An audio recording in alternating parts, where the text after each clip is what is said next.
Greater Manchester has produced some of the most documented gangland histories in Britain.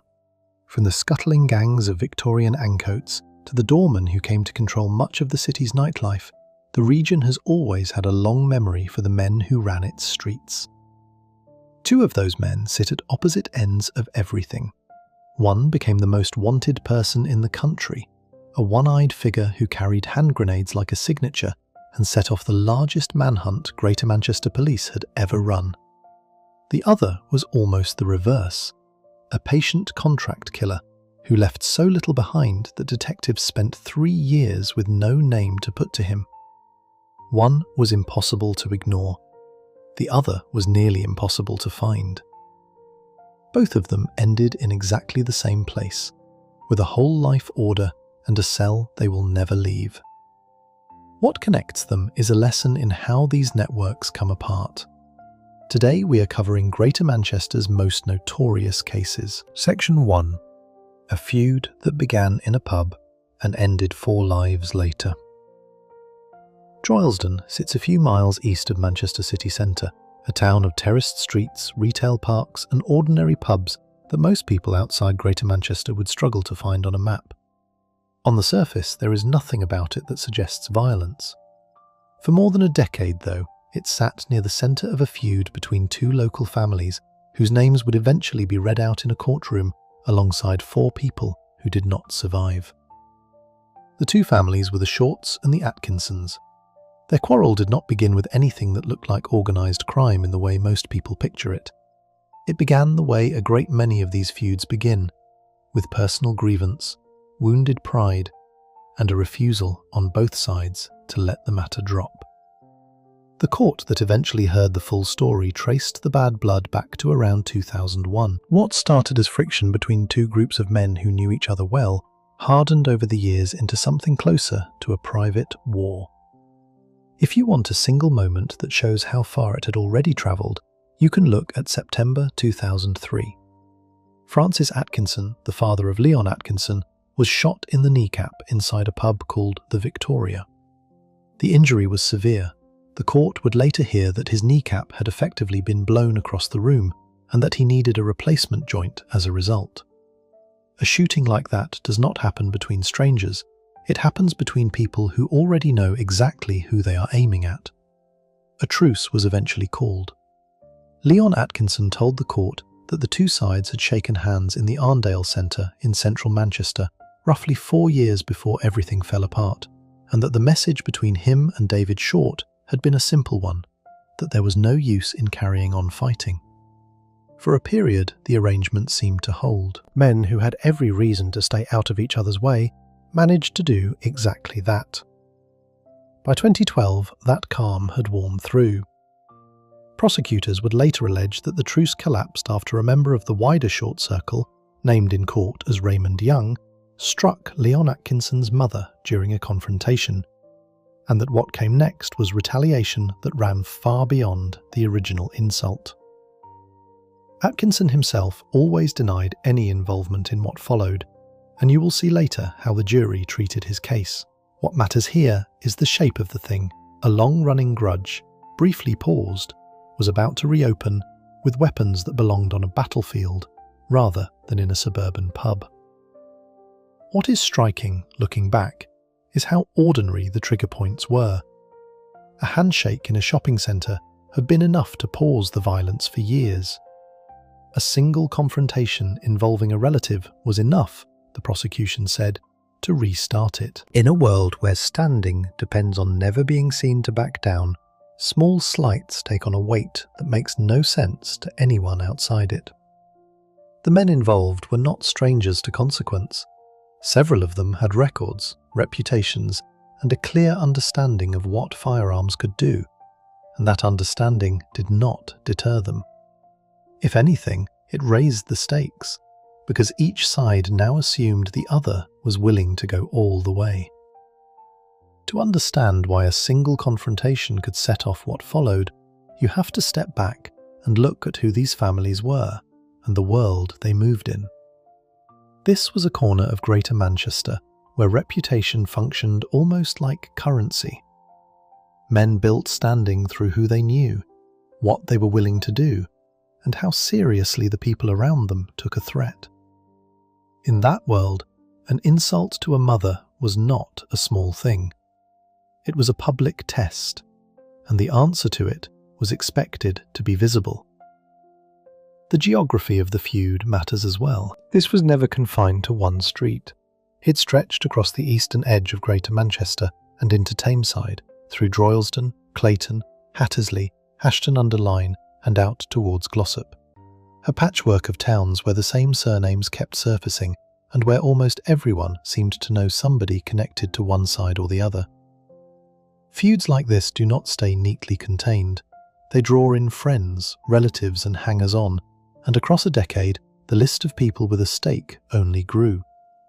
By the time it reached its peak, what had started as a dispute between two families would put 10 men in a single dock. Mark Short was 23 years old. He was a former amateur boxer, well known in the area, the son of David Short, who at 46 had a reputation of his own and a long history inside the same feud. Father and son were both names that carried weight locally. Both would be gone within months of each other, and the man who ended both their lives was not even the figure at the top of the rivalry. He was a recruit, brought in to settle a score that was not originally his. That recruit was Dale Cregan. By the early summer of 2012, the pieces were almost in place. The feud had reopened, the weapons were available, and a plan was forming to settle the matter the way the world these men lived in tended to settle things. Within weeks, the streets of Droylsden, Clayton, and Hattersley would carry a level of firepower that police in Greater Manchester had rarely seen used in such a concentrated way. By the evening of the 25th of May 2012, the feud had stopped being a private matter between two families. It was about to revolve around a pub called the Cotton Tree Inn, a 23-year-old former boxer named Mark Short, and a gunman the rest of the country had not yet heard of. Section 2. The Cotton Tree Shooting and the Men around Dale Cregan. The Cotton Tree Inn was the kind of local pub where regulars knew one another by name and a stranger would be noticed within seconds. On the evening of the 25th of May 2012, Mark Short was inside with a small group of friends. There was nothing about the night that marked it out as different until the moment a man walked in and opened fire with a self-loading pistol. Mark Short, 23, did not survive. 3 other men inside the pub were wounded in the same burst of gunfire, named in court as John Collins, Michael Belcher, and Ryan Priding. A 4th man was narrowly missed. The whole thing took seconds, and then the gunman was gone, out into the streets of Droylsden, while the people left behind tried to work out what had just happened to them. The man who walked into the Cotton Tree was Dale Cregan. He did not act alone. The court would later establish that 2 other men, Luke Livesey and Damien Gorman, were willingly and knowingly part of the attack, playing their roles in a shooting that the judge would describe as premeditated, planned in at least its general outline, and waiting only for the right opportunity. These were not men who stumbled into a fight. They had organised themselves for it. Above the men who carried out the shooting sat the question of who had ordered it. Prosecutors told the jury the order had come from within the rival camp, and they named Leon Atkinson as the man they said had set it in motion. Atkinson denied any part in the killing and any involvement in the feud's violence. The way the jury answered that allegation comes later in this story, and it is not the answer the prosecution wanted. What you can see clearly, even at this early stage, is the gap between the people giving instructions and the people pulling the trigger. The men at the top of these feuds rarely carry the weapons themselves. They rely on recruits, on younger men eager to prove themselves, on the kind of figure who is willing to walk into a crowded pub and open fire because doing so raises his standing in a world that measures status in exactly that way. Cregan was that figure. 2 more men, Ryan Hadfield and Matthew James, would also stand trial accused of involvement in the events at the Cotton Tree. Their cases, like Atkinson's, would end differently from how the prosecution framed them at the outset. For now, the important point is the scale of what investigators were dealing with. A single shooting in a single pub would eventually put 9 other men in the dock alongside Cregan, an indication of how many people the feud had pulled into its orbit. The killing of Mark Short should have been the moment the situation cooled. In almost any other context, a death of that kind brings a brutal sort of pause, a recognition on all sides that a line has been crossed. That is not what happened here. Within the logic of the feud, Mark Short's death did not close anything. It opened the next phase, because the people around Cregan now expected retaliation from the Short family, and the response to that fear would be even more extreme than the attack that caused it. There is something worth noticing about the weapon used that night. A self-loading pistol fired in a crowded room is a statement as much as it is a tool. It says the people behind the attack were no longer interested in warnings or in keeping things quiet. The restraint that had held the truce together for years was gone, and what replaced it was a willingness to use serious firearms in public places, in front of witnesses, with apparently little concern about who saw what.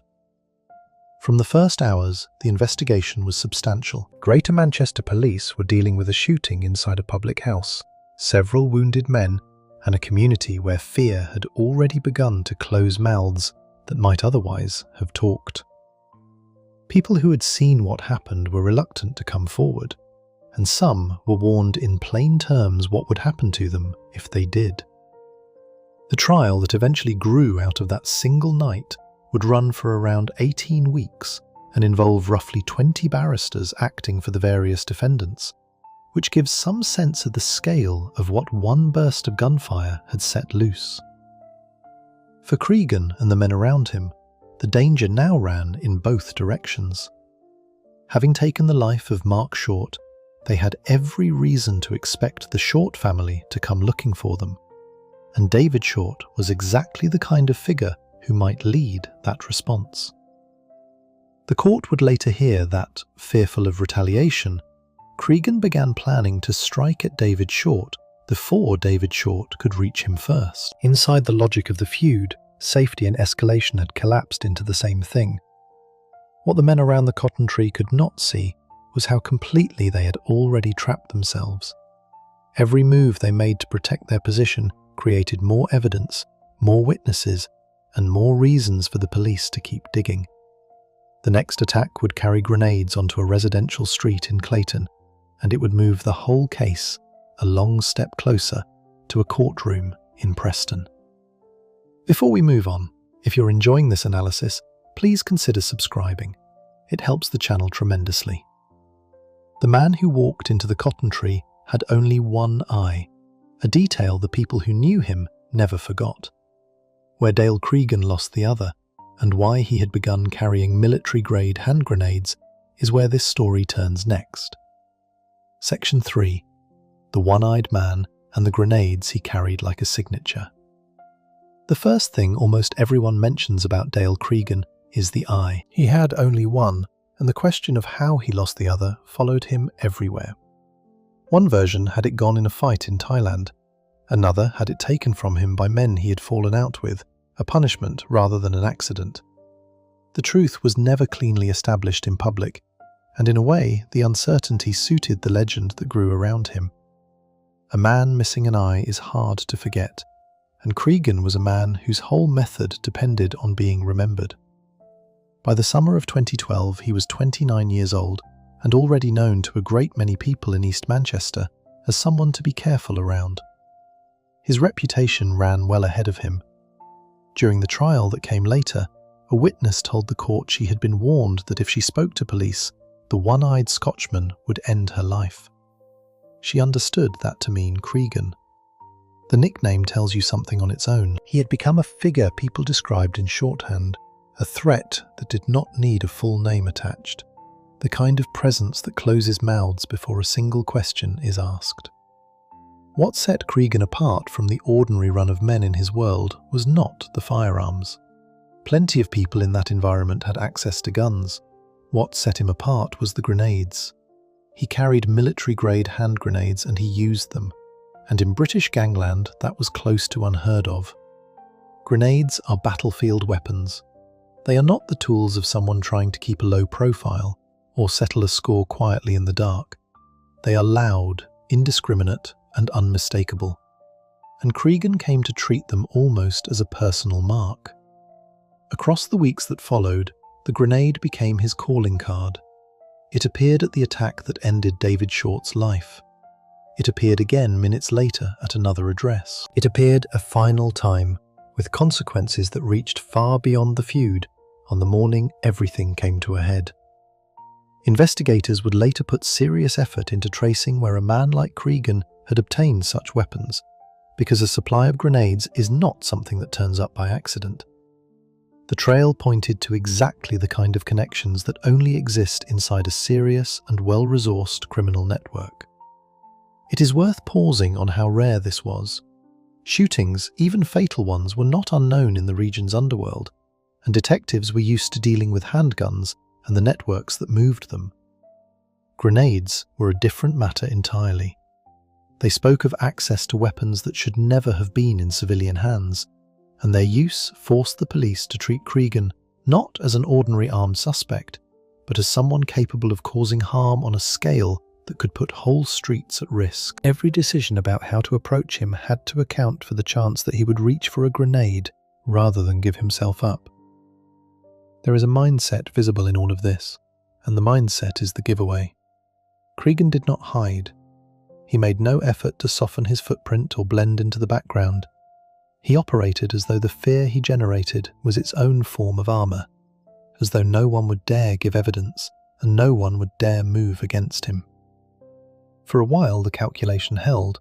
People were genuinely frightened, and that fear bought him room to act with a freedom most criminals never enjoy. The trouble with building your safety on terror is that it only works until the moment the system decides to absorb the cost and come for you regardless. You can see, looking back, that everything which made Cregan formidable in the short term was the same thing that guaranteed his downfall in the long term. A quieter man might have acted once and then vanished into the ordinary background noise of the city. Cregan made himself the most distinctive criminal in the country. He left grenade fragments at multiple scenes, a trail of terrified witnesses, and a description no one could ever mistake for anyone else. The qualities that gave him power in his own world were precisely the qualities that made him impossible for the rest of the system to overlook. By early August 2012, the man with one eye and a stock of grenades had already taken one life and was preparing to take another. The next target was David Short, the father of the man who had died at the cotton tree, and the plan against him would turn an ordinary residential street in Clayton into a scene the neighbors would carry with them for the rest of their lives. The grenade that ended David Short's life was followed within minutes by a second explosion at a different address entirely. The morning of the 10th of August 2012 was about to reveal exactly how far Dale Cregan was prepared to go. Section 4. The grenade attack in Clayton and the manhunt for Dale Cregan. On the morning of the 10th of August 2012, the violence moved from a public house to a family home. David Short, 46, was at his house in Clayton, a residential corner of East Manchester, where the streets are lined with ordinary terraces and parked cars.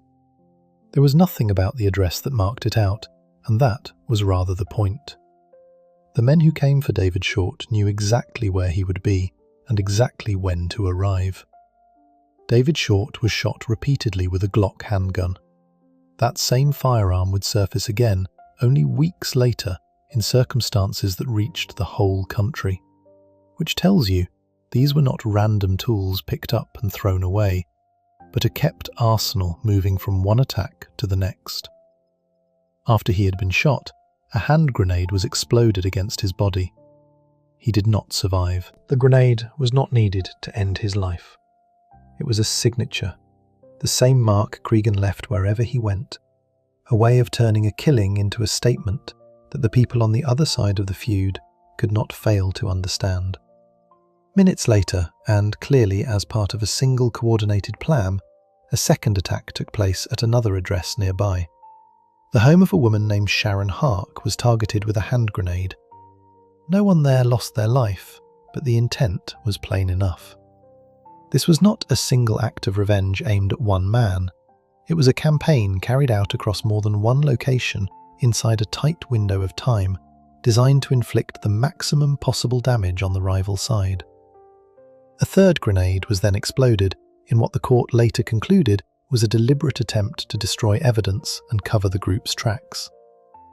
The men involved did not act alone, and the case would eventually name several of them. Anthony Wilkinson played a central role in the attack on David Short and would later admit it, alongside admitting possession of a firearm with intent to endanger life. Jermaine Ward was also involved in the events that ended David Short's life. A further man, Francis Dixon, stood accused in connection with the same attack, although his case, as you will see, would end differently from how the prosecution framed it at the start. After the attack in Clayton, the group needed to disappear, and a man named Muhammad Imran Ali helped them do exactly that. He drove Cregan, Wilkinson and Ward to hide out in Yorkshire, knowing they had just taken a life. For a short period, the arrangement worked. The men were beyond the immediate reach of Greater Manchester Police, and Cregan in particular had become the single most wanted person in the country, a fugitive carrying both a handgun and grenades.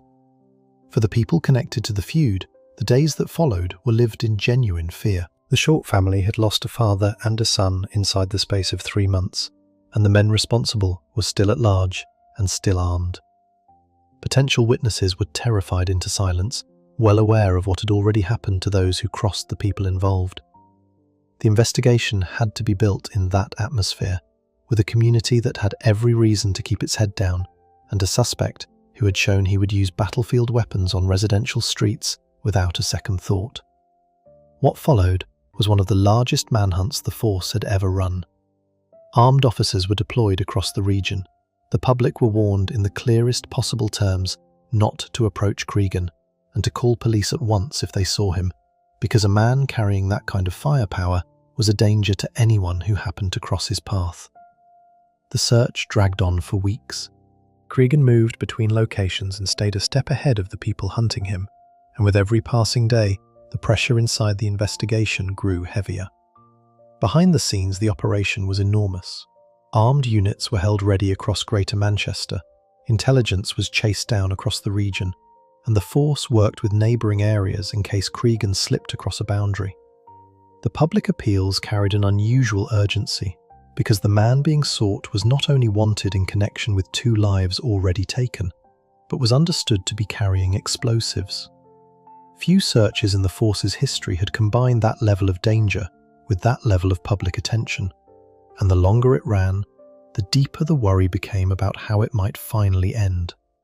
The strange thing about this phase of the story is how confident Cregan appears to have remained throughout it. He was the most hunted man in Britain, and yet he carried on behaving as though he still held the upper hand. Officers feared what a cornered man with grenades might do if they moved on him directly, and that fear shaped the entire operation. Every option carried the risk that Cregan would take other people down with him rather than surrender quietly, and so the search proceeded with enormous caution. That confidence would soon produce the coldest and most calculated decision of the entire case, a decision that had nothing to do with the Short family or the feud at all. Cregan had decided how his time on the run would end, and he intended to choose the moment himself. The way he chose to do it cost 2 people their lives who had no connection to any of it. Before we move on, if you're enjoying this analysis, please consider subscribing. It helps the channel tremendously. On the morning of the 18th of September 2012, a call reached police reporting a burglary at a house in Abbey Gardens, Mottram. The call was not real, and the 2 officers who answered it were Fiona Bone and Nicola Hughes. Section 5. The 18th of September and the call that was never real. The morning of the 18th of September 2012 began with what looked like an ordinary report. A call reached Greater Manchester Police describing a burglary at a house in Abbey Gardens in the Mottram area close to Hattersley in Tameside. It was the kind of call officers across the country respond to every day, a routine matter requiring 2 constables to attend, take some details, and reassure a member of the public. There was no reason for anyone to treat it as anything other than what it appeared to be. The call was a lie.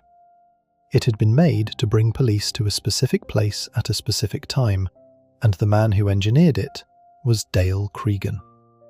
He had decided this was how his weeks on the run would conclude, and he had built a trap around the emergency number that exists to keep ordinary people safe. The two officers who answered were Police Constable Fiona Bone, who was 32, and Police Constable Nicola Hughes, who was 23. Nicola Hughes lived in Diggle in Oldham with her mother and had joined Greater Manchester Police in 2009, serving all 3 of her years with the Tameside Division. Colleagues remembered her as a chatterbox who was always smiling even after a long night shift, and as a good listener who could not do enough for the people around her. Fiona Bone had served with the force for 5 years, having started out as a special constable. Her father had served in the Royal Air Force, and she had been raised in Moray. Both women had gone to work that morning expecting nothing more unusual than a burglary report. Nicola Hughes left behind her mother Susan, her father Bryn, and a younger brother, and her old school spoke of the loss of a former pupil who had wanted to make a difference. Fiona Bone, whose father had served in the forces, would later be laid to rest near where she had grown up, with her funeral held at Manchester Cathedral. A sergeant who spoke at her service described her simply as a perfect police officer. Neither officer was armed, because the overwhelming majority of British police officers are not, and neither had any reason to suspect what was waiting behind the door. When they arrived at the address, Cregan emerged and attacked. He opened fire many times, discharging more than 30 rounds, and he threw one of his grenades. The whole thing was over in seconds. Fiona Bone and Nicola Hughes did not survive. There is nothing that can be added to those bare facts to make them sit any easier. 2 young women who had joined the police to help people did not come home from a shift. What Cregan did next is part of what made the case so hard for so many people to take in. Having ambushed and ended the lives of 2 unarmed officers, he drove a short distance and walked into Hyde Police Station and gave himself up. The manhunt that had gripped the region for weeks ended not with a chase or a siege, but with the wanted man surrendering, moments after carrying out the act that would define him forever. The response across Greater Manchester and the wider country was immense. The Chief Constable of the force at the time, Sir Peter Fahey, spoke of the loss in terms that reflected how deeply it had landed, describing the 2 as officers who represented the very best of British policing. In the weeks that followed, the public were asked to line the streets for the funerals, and thousands did. The services were held at Manchester Cathedral, the cortèges led by horses from the force's mounted unit, with ripples of quiet applause breaking out along the route as the hearses passed. A memorial garden was later created at Hyde Police Station, the very place where the 2 had been based. The 2 officers were not forgotten. A memorial stone was unveiled near the scene, and on one anniversary a former Prime Minister came to pay his respects. The Police Memorial Trust recorded Fiona Bone and Nicola Hughes among the officers who have lost their lives in the line of duty. Each year, a minute of silence is still held in their memory. For a force and a city alike, the 18th of September became a date that would always carry weight. For the investigators, the surrender changed the shape of the work ahead. Cregan was in custody, but the full feud behind everything still had to be untangled and proven in a court of law, and a great many other men were tied up in it. The question was no longer whether Cregan would face justice. It was how a case of this size, this danger, and this public weight could be brought safely to trial at all. The answer was a courtroom in Preston ringed by armed officers and snipers, a trial that cost more than £5 million, and 10 men in a single dock waiting to learn their fate. Section 6. Preston Crown Court and the Whole Life Order for Dale Cregan. The trial did not take place in Manchester. Because of the security risks involved, the case was moved across to Preston Crown Court, and the precautions taken around it were on a scale rarely seen in a British court. Scaffolding was erected around the building to give armed officers firing positions. Police snipers watched from nearby offices. Each day, Cregan was moved between Manchester Prison and Preston in a convoy of 2 prison vans, police cars, motorcycle outriders, and a helicopter overhead. Around 120 Greater Manchester police officers were deployed on duty every day, and the total cost of the trial ran beyond £5 million.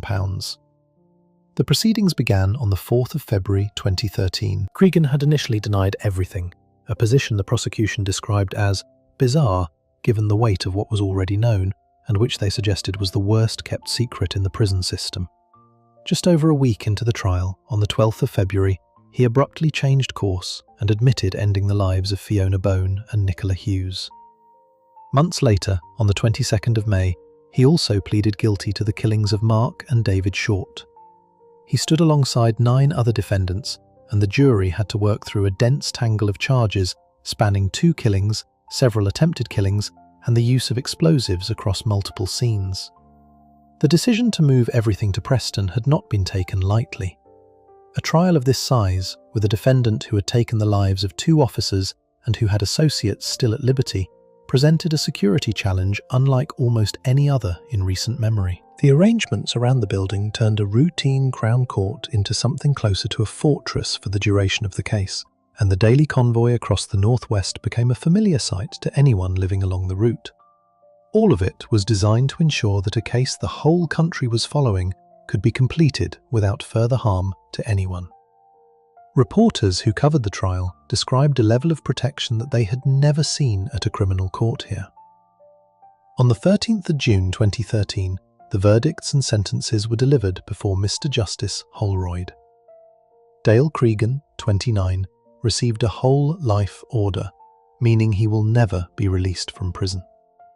The judge said Cregan had acted with premeditated savagery, described the killings as appalling, and said he had shown a cold-blooded and ruthless determination to end the lives of the 2 officers. Even at that moment, accounts from inside the courtroom described Cregan smirking in the dock and at one point laughing openly when he was cleared of a single attempted killing charge.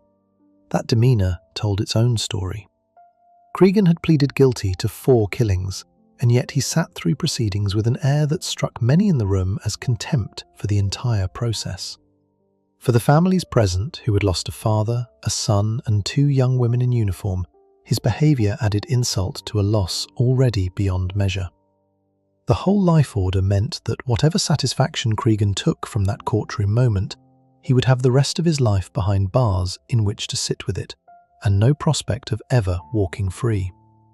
The men around him were dealt with in turn, and the detail of their sentences matters because it shows how the court weighed each role. Luke Libsey, 28, from Hattersley, and Damien Gorman, 38, from Glossop, were convicted over the attack at the cotton tree that ended Mark Short's life and wounded 3 others.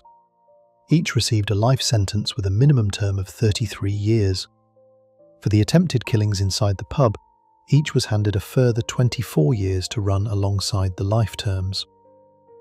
Anthony Wilkinson, 34, from the Beswick area, had admitted his part in the attack that ended David Short's life and admitted possessing a firearm with intent to endanger life. He was sentenced to life with a minimum term of 35 years, the longest minimum given to any of the accomplices. Jermaine Ward, 24, was convicted of his role in the same attack and received life with a minimum term of 33 years. Mohammed Imran Ali, 33, from Chadderton, was found guilty of assisting an offender for driving the group to their hiding place in Yorkshire afterwards. Not everyone in the dock was convicted, and this is where the case is worth reading carefully. Leon Atkinson, 35, the man prosecutors had said gave the order for the cotton tree attack, was found not guilty of every charge he faced. Ryan Hadfield, 29, and Matthew James, 33, were likewise cleared of all charges connected to the attack on Mark Short. Francis Dixon, 37, was cleared over the attack that ended David Short's life. The jury drew careful lines through a complicated set of allegations, and several men walked out of court free where the evidence did not reach them. What the Cregan case left behind was a sense of scale that very few British gangland cases ever reach. A single feud, briefly paused years earlier by a handshake in a shopping centre, had ended 4 lives, put 10 men in one dock, and cost millions of pounds to bring to court. The man at the centre of it had been caught not by some piece of brilliant detective work, but by his own decision to surrender, having first made himself the most visible criminal in the country. Before we move on, if you're enjoying this analysis, please consider subscribing. It helps the channel tremendously. A short drive away in Salford, a very different kind of criminal was about to die on his own driveway. A man once dubbed Mr. Big, who had stood for elected office, ended by a killer who would leave almost no trace at all. Section 7. Salford, the A-Team feud, and the man they called Mr. Big. Salford lies just across the River Irwell from Manchester, close enough to share a skyline and distinct enough to guard its own fierce identity.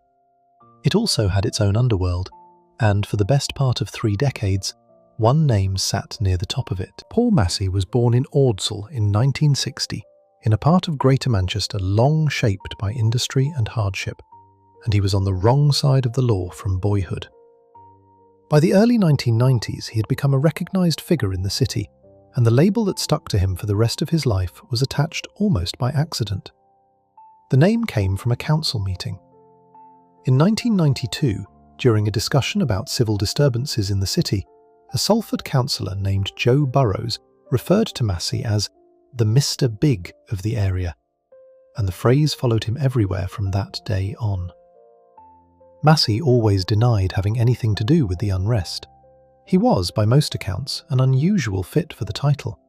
He stood barely 5 feet tall, he did not lord it over people, and those who knew him said he did not carry himself like someone who imagined he sat at the top of a pyramid. His reputation had been built earlier through nightclub security and the rave scene of the late 1980s and early 1990s, where his crew came to control the doors and, according to those who studied the period, moved into supplying the substances that fueled those nights.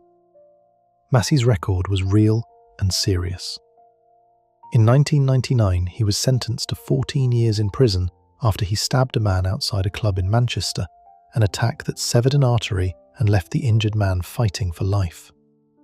He fled to Amsterdam afterwards and was caught and extradited to serve his sentence.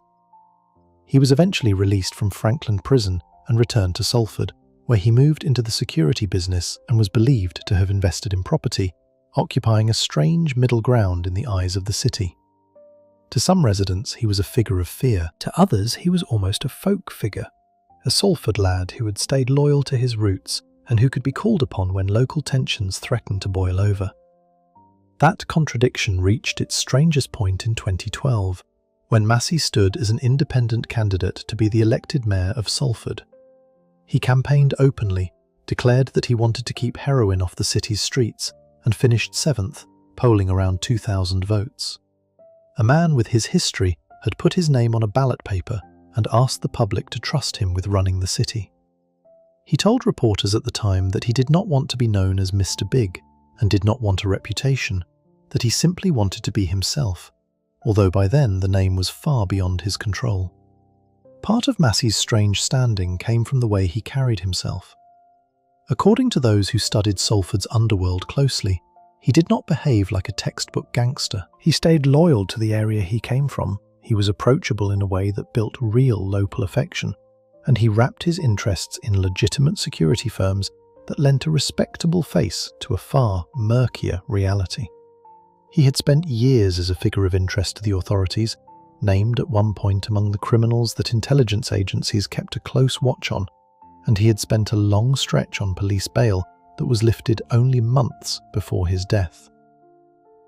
By the middle of the decade, Salford's underworld had fractured. On one side was a group known as the A-Team, associated in court with a man named Stephen Britton, and Massey, along with his close friend John Kinsella, was linked to that side. On the other was a breakaway faction, the so-called anti-A-Team, associated with a man named Michael Carroll. The two camps had fallen out badly, and the kind of feud that follows such a split was already turning violent across the city. Massey, senior and respected, was both a peacemaker and a prize, and that combination made him a target. In a tight-knit city, a split like that turns former friends into enemies, and someone on the rival side decided he had to go. There is one detail that hangs over everything that followed. Massey had long understood the danger he lived with. In interviews, he spoke about the possibility of his own death with an unsettling calm, saying he had accepted for years that he could be shot at any time, and that if it was meant to happen, it would. He was right. What he could not have predicted was how completely the man who came for him would manage to vanish afterwards. The Killer. Salford's rival faction turned to had earned a nickname that fit him precisely. He was patient, methodical, and cold, and the people who knew his reputation called him the Iceman. Section 8.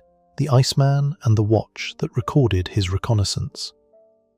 Mark Fellows was born on the 5th of September 1980. Originally from Salford, he was living in Warrington by the time of the events that made him notorious, and he had built a reputation in the local underworld as a contract killer who could be trusted to do a job carefully and quietly.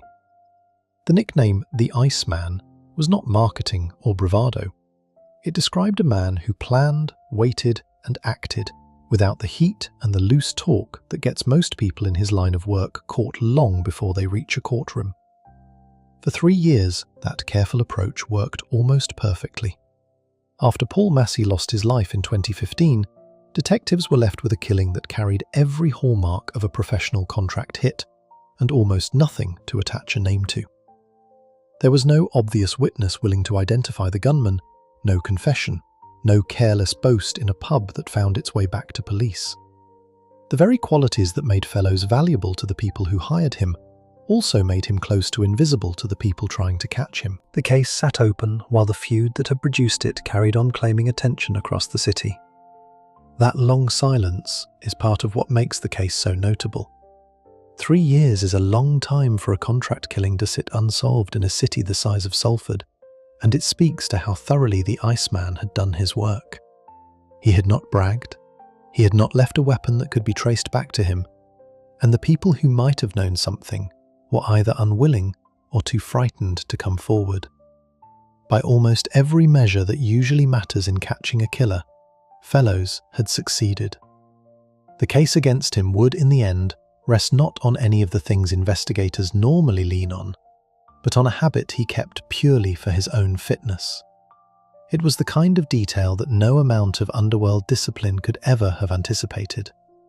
What finally undid him was an object he had chosen to wear himself. Fellows was a committed runner and cyclist, and like a great many people who train seriously, he wore a GPS-enabled sports watch to record his sessions. After a second killing in 2018 brought him back into the frame, officers searched his home and recovered a Garmin Forerunner. When a specialist examined the data stored on it, the device gave up a record its owner had almost certainly forgotten existed. The watch had logged a session of around 35 minutes that placed its wearer travelling from the direction of Fellows' home to a field directly opposite Paul Massey's house. The session had been recorded roughly 3 months before Massey was attacked. To the investigators, the meaning was unmistakable. This was a reconnaissance run, a careful study of the ground, the approach and the escape, captured in precise detail by the very device the killer had strapped on for his own training. The Iceman had effectively mapped his own crime in advance and saved the file to a fitness tracker. There was a further piece that closed the gap entirely. Detectives located a photograph of Fellows wearing the same watch while taking part in the Great Manchester Run, a large public race in the period shortly before Massey's death. The image placed the device on his wrist at the relevant time and tied it firmly to him. A man who had been a ghost for 3 years was suddenly anchored to a specific spot near his target, by data he had generated himself and by a photograph taken in front of thousands of strangers. The 2 men at the centre of the case had also gone to real lengths to protect their communications. The court heard that Fellows and his associate had stayed in contact using specially adapted encrypted phones, Devices fitted with hidden secret partitions and sold for large sums to people who do not want their messages read. They had thought hard about how to avoid leaving a trail through their conversations, and on that front, they had been disciplined and careful. What none of that planning accounted for was a running watch, quietly logging its owner's movements in the background. The strange genius of the whole thing is hard to miss. Everything about Fellows was built around control, patience, and concealment, and he was brought down by the most ordinary modern habit imaginable: the habit of tracking your own exercise. Innovative on the front end and hopelessly exposed on the back end, the most careful killer in this entire story was caught by the small device on his own arm. Before we move on, if you're enjoying this analysis, please consider subscribing. It helps the channel tremendously. On the evening of the 26th of July 2015, Paul Massey pulled onto his driveway in Salford, and a gunman in military-style clothing stepped out and fired 18 rounds from a submachine gun as he tried to take cover behind his own bins. Section 9. 2 killings 3 years apart, and the spotter in the car. On the evening of Sunday the 26th of July 2015, Paul Massey arrived home at his house on Manchester Road in the Clifton area of Salford at around 7:30. It was an ordinary summer night. As he stepped out of his silver BMW, a gunman was waiting for him, dressed in military-style clothing in green or khaki, with the lower part of his face concealed. What happened next took only seconds. The gunman opened fire with an Uzi-type submachine gun, loosing 18 rounds at Massey as he scrambled for cover behind the bins outside his home. Massey managed to reach his phone and call for help, telling the emergency services that he had been shot and needed assistance, but the wounds were too severe. He had been hit several times, and he did not survive. Within minutes, one of the best-known figures in Salford's underworld was gone, shot dead on his own driveway in front of his home, while a teenager waited at a nearby bus stop and several other people looked on. The gunman slipped away on foot down the side of nearby St Anne's Church, towards the open ground of Clifton Country Park, and several spent gun casings were left at the scene. In the hours afterwards, detectives worked the scene and the surrounding streets for anything that might help. They appealed for a teenager who had been standing at a nearby bus stop and might have seen something, and they wanted to trace the driver of a vehicle that had pulled away from a side road shortly after the attack. They began trawling local CCTV, aware that a gunman who had escaped on foot towards open parkland would be hard to follow. Everything about the scene pointed to careful preparation, from the choice of a moment when Massey was alone and exposed to the planned route out of the area. Nothing about it suggested a spur-of-the-moment act, and that professionalism was exactly what would make the case difficult to crack. For Greater Manchester Police, the killing presented an immediate problem. Massey had been a known figure for decades, and his death carried the obvious risk of reprisals. The day after the attack, the area's police and crime commissioner appealed publicly for calm and urged anyone with information to come forward, warning that the only way to stop the guns in Salford was for people to break their silence. That silence held.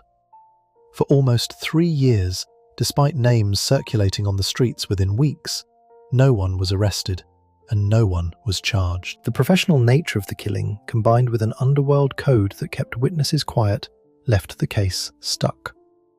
The breakthrough did not come until the feud claimed a second life, and the circumstances were strikingly similar in method, even as the location changed. On the 5th of May 2018, John Kinsella, 53, was attacked near his home in Merseyside. Kinsella, known to the Massey family as Scouse John, was a close associate of Massey and a significant figure in his own right, a man with a background in martial arts who had served as a fixer and enforcer. He had once been called upon to help the footballer Steven Gerrard by warning off a local criminal known as the Psycho. He had also been a pallbearer at Paul Massey's funeral, helping to carry the white casket and contributing towards the cost of the horse-drawn carriage that bore it. The funeral itself had been a major event in Salford, the white casket carried through the streets by men who included Kinsella, with armed police kept on standby in case the occasion sparked further trouble. That such precautions were thought necessary at a funeral tells you how volatile the situation in the city had become. The feud that had taken Massey was still very much alive, and the people policing it understood that in this world, one killing rarely stays the last. That morning, at around 7 o'clock, Kinsella was walking his dogs with his partner Wendy Owen, who was pregnant, along a path in the adjunction 7 of the M62 at Rainhill. A masked man approached on a mountain bike. He shot Kinsella in the back, and as Kinsella lay on the ground, the gunman stood over him and fired again into the back of his head. The firearm used was a Webley revolver. Kinsella did not survive. Wendy Owen witnessed the entire attack from only feet away and was fortunate to come through it unharmed. The parallels between the two killings were what allowed investigators to draw the cases together at last. In both, a gunman had arrived on a bike. In both, a spotter had operated nearby to confirm the target was in place. In both, the planning had been meticulous and the escape clean and quick. Where Fellows was the gunman, his associate Stephen Boyle was alleged to be the spotter. On the day Massey died, a car believed to have been driven by Boyle was seen following Massey's BMW, although on that specific killing, the jury would later clear him.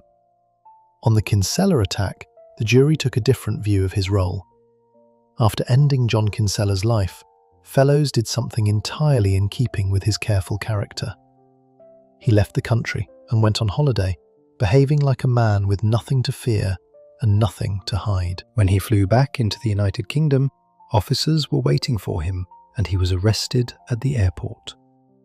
The Iceman had finally been brought in, and the quiet record stored on his running watch was about to do the work that 3 years of investigation had struggled to do. What waited for Mark Fellows at Liverpool Crown Court in January 2019 was the same destination that had already swallowed Dale Cregan, a whole life order and a place among a tiny number of prisoners told they will never go free. Section 10. The Moors Case and the Two Killers Who Were Never Freed. Saddleworth Moor stretches across the high ground of the Pennines on the eastern edge of Greater Manchester, a bleak expanse of peat, heather and wind that draws walkers in the summer and empties out almost entirely in the winter. For most of its history, it was simply moorland, a stretch of open country between towns. Since the middle of the 1960s, it has carried a second meaning, because it is the place where two people chose to bury children, and the name of the moor became permanently fixed to one of the most notorious cases in British criminal history. Ian Brady and Myra Hindley met in 1961 at a chemical firm in Gorton, Manchester, where both of them worked. Brady, born in Glasgow in 1938, was a stock clerk with a history of petty crime and a deepening fixation on cruelty, power, and books about atrocity. Hindley, born in Manchester in 1942, was a young typist who came almost entirely under his influence. People who had known her before described a marked change in her over this period, in her appearance and in her manner, as Brady's outlook took hold of her, and he introduced her to books and ideas built around the notion that ordinary morality simply did not apply to people like them. What began as an ordinary workplace relationship hardened, over a matter of months, into a partnership organised around the planning of crimes against children. Between the summer of 1963 and the autumn of 1965, the two of them would take the lives of 5 young people, and they would do so with a degree of preparation that made the case stand apart from almost anything Britain had seen before. The first was Pauline Reed, 16 years old, who disappeared in July 1963 on her way to a dance not far from her home. 4 months later, in November 1963, John Kilbride, who was 12, was led away from a market. In June 1964, Keith Bennett, also 12, vanished while walking to his grandmother's house. On Boxing Day of that year, Leslie Ann Downey, who was 10, was taken from a fairground in Manchester.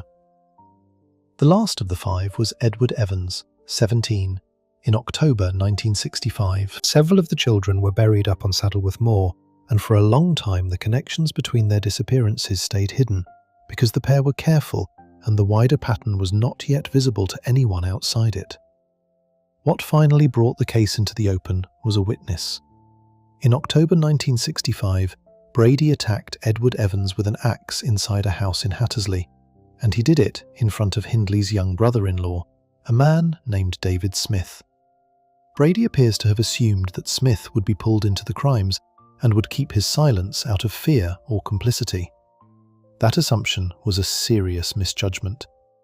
The next morning, Smith went to a telephone box and called the police, and when officers arrived at the house, they found that Edward Evans had not survived.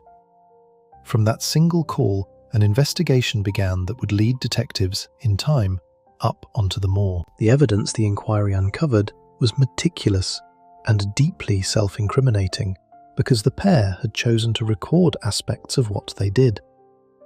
A left luggage ticket led detectives to suitcases that had been stored at a Manchester railway station, and inside them were photographs and an audio recording connected to Leslie Ann Downey. Some of the photographs had been taken on Saddleworth Moor itself, and detectives studied them closely, comparing the landscape in the images to the ground in front of them, so they could work out where the children had been laid. The search of the moor began before the end of 1965, and the remains of Leslie Ann Downey and John Kilbride were recovered from the peat. The trial opened at Chester Assizes in the spring of 1966. By that point, the death penalty had only just been abolished across Britain, which meant the most severe sentence available to the court was life imprisonment. On the 6th of May 1966, both Brady and Hindley were convicted. Brady was held responsible for 3 of the killings and Hindley for 2, together with shielding him in connection with a third. Each was sentenced to life. The judge made clear that he saw little realistic prospect that either of them could ever safely be released into the world again, and from that day onward, their 2 names became a kind of shorthand in Britain for the worst that people are capable of. The photograph taken of Hindley after her arrest, pale and staring into the camera, became one of the most recognised images in the country, reproduced for decades whenever the case was discussed. The case lodged itself in the national memory in a way that very few crimes ever have. It arrived at the precise moment when Britain had turned away from execution, and it became a lasting test of how the country thought about punishment, remorse, and whether certain acts place a person beyond any return to ordinary life. For years afterwards, the mere mention of the moor was enough to call the entire story back to mind. 2 of the 5 children had not featured in that trial at all. For more than 20 years, the cases of Pauline Reed and Keith Bennett remained officially unresolved, and their families were left without answers and without anywhere to grieve. Then, in the middle of the 1980s, both Brady and Hindley finally admitted their part in those 2 killings. In 1987, the search of Saddleworth Moor resumed, with police returning to the same bleak ground they had combed 2 decades earlier. That summer, the remains of Pauline Reed were found. The remains of Keith Bennett never were. Despite repeated and painstaking searches across the years that followed, and despite every effort by the people who loved him, the place where the boy lies on the moor has never been identified. Keith Bennett's mother, Winnie Johnson, spent the rest of her life trying to bring her son home so that she could give him a proper burial. She wrote to Brady directly more than once, pleading with him to reveal where the boy had been left. He never gave her a straight answer. She campaigned, she searched, and she waited year after year, and in 2012 she died without ever having had the chance to lay her son to rest. Of all the threads that run through this case, that one has stayed open the longest. A child still somewhere out on the high ground, and a mother who went to her own grave still looking for him. Neither Brady nor Hindley ever walked free again. Hindley spent 36 years in prison, and across those decades she mounted a long series of failed appeals and applications for release, arguing at various points that she had changed and had been dominated by Brady at the time. A small number of public figures supported her case for parole, but the weight of public feeling against her release was overwhelming, and successive Home Secretaries ensured she stayed where she was. She was eventually told, in effect, that she would never be let out. She died in custody in 2002 at the age of 60, one of the most reviled people in the country. Brady took a different path through the system but reached the same end. In the 1980s, he was moved from prison to a high-security psychiatric hospital, having been assessed as a psychopath, and he remained there for the rest of his life. He made repeated attempts to end his own existence through hunger strikes, and for years he was kept alive against his stated wishes through force feeding, a situation that produced its own long legal battle. He died in the hospital in 2017 at the age of 79. Right up to the end, across more than 50 years in custody, he refused to say where Keith Bennett had been buried, holding on to that knowledge as the last thing within his control. Set against the gangland feuds that make up so much of this story, the Moores case sits in a category entirely of its own. There is no rival faction here, no contest over territory or standing, no question of revenge, and no underworld code that might offer some grim internal logic to what happened. There are only two people who set out to do the most calculated harm to children, a Moore that still holds at least one of those children, and a long line of families whose lives were never the same again. Both of the people responsible died behind bars, which was the outcome that the law was able to deliver. What the law was never able to deliver was the one thing that mattered most to the families: the safe return of every child and a complete account of what had been done to them. Brady and Hindley carried much of that knowledge with them, and in the case of Keith Bennett, the Moore has kept it secret right up to the present day. That, in the end, is the part of this story that refuses to close, long after the cell doors did. If you enjoyed this breakdown, make sure to subscribe. Thanks for watching, and I'll see you in the next one.